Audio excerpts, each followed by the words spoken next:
CR 5958, State of Texas versus Mario Alberto Resendez. Can I have parties announced for the record for the state? Andrew Harrison. Defense? David McLean from Mario Resendez. Are you Mr. Resendez? Counsel, have you received all of the discovery? I have, Your Honor. Did you review it with your client? I did, Your Honor. Court will find that the state is in compliance with discovery.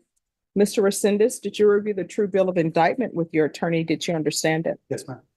Counsel, do you waive the reading of the indictment? I do, Your Honor. State, are you proceeding on the indictment as presented? No, Your Honor. The state would like to amend the indictment to change heroin to methamphetamine. Judge, we have no objection to that.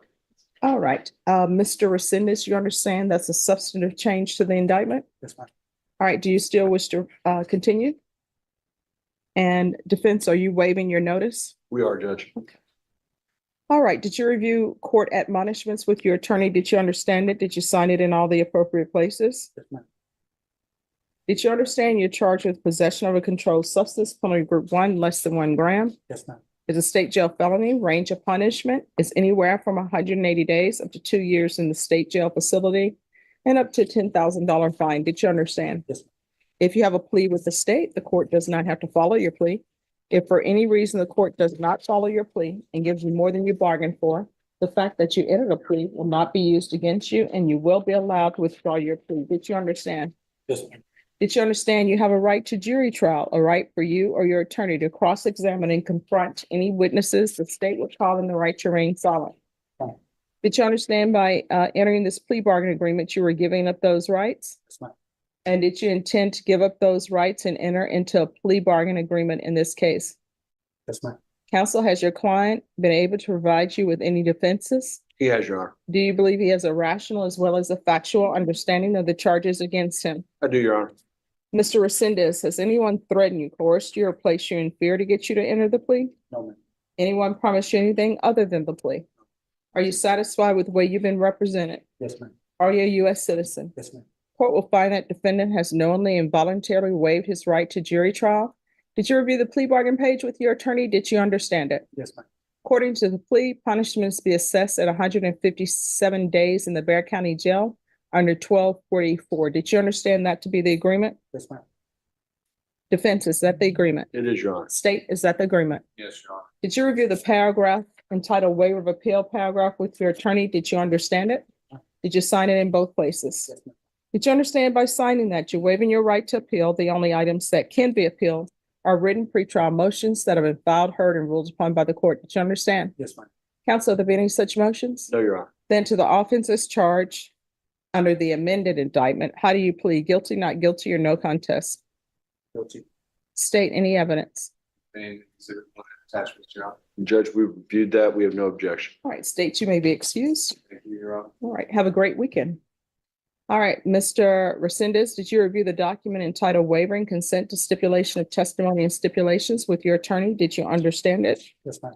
Did you sign it in all the appropriate places? Yes, ma'am. Again, did you understand you have a right to jury trial, a right for you or your attorney to cross-examine and confront any witnesses the state would call in the right to remain silent? Yes, ma'am.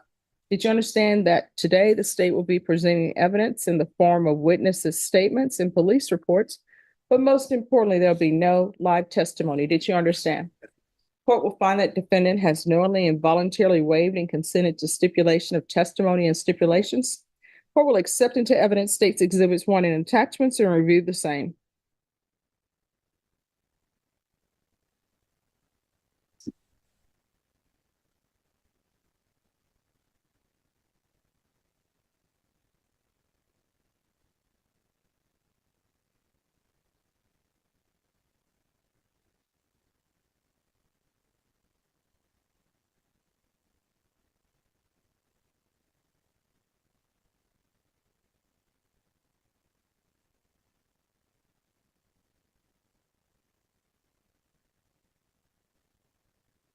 All right, after reviewing states exhibits 1 and attachments, court will find there's sufficient evidence to find you guilty and the court will find you guilty.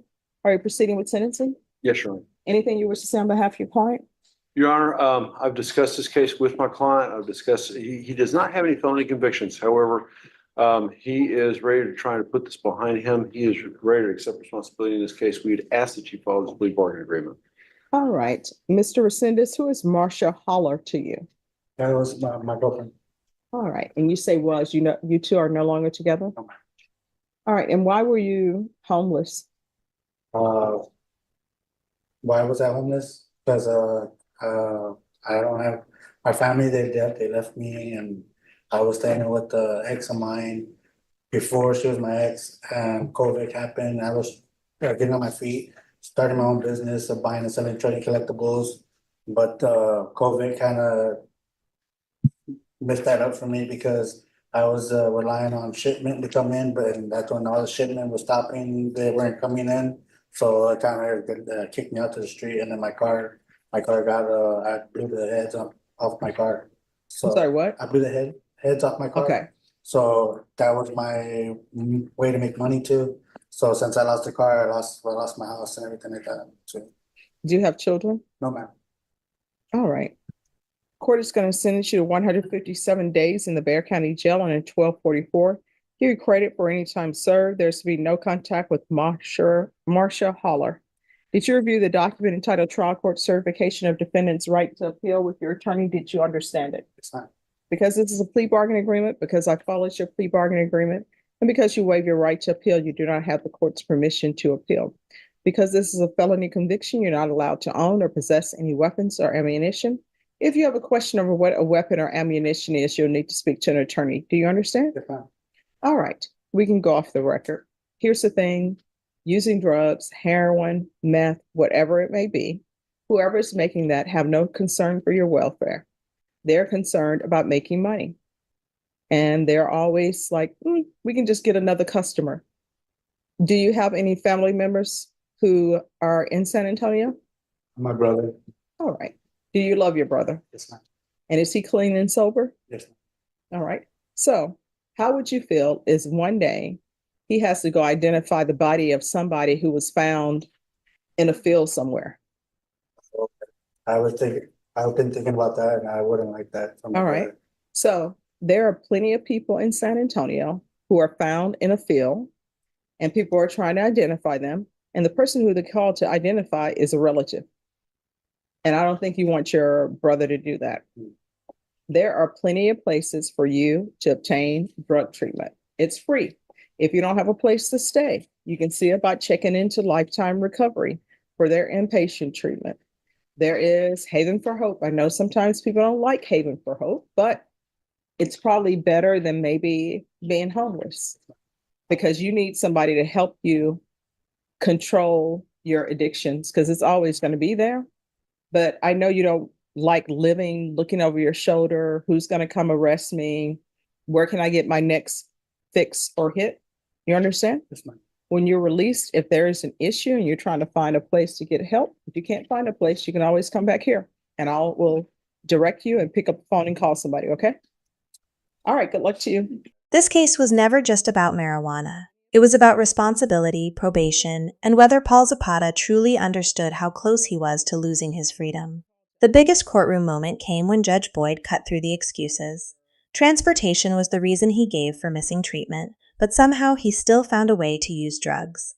That contradiction became the turning point.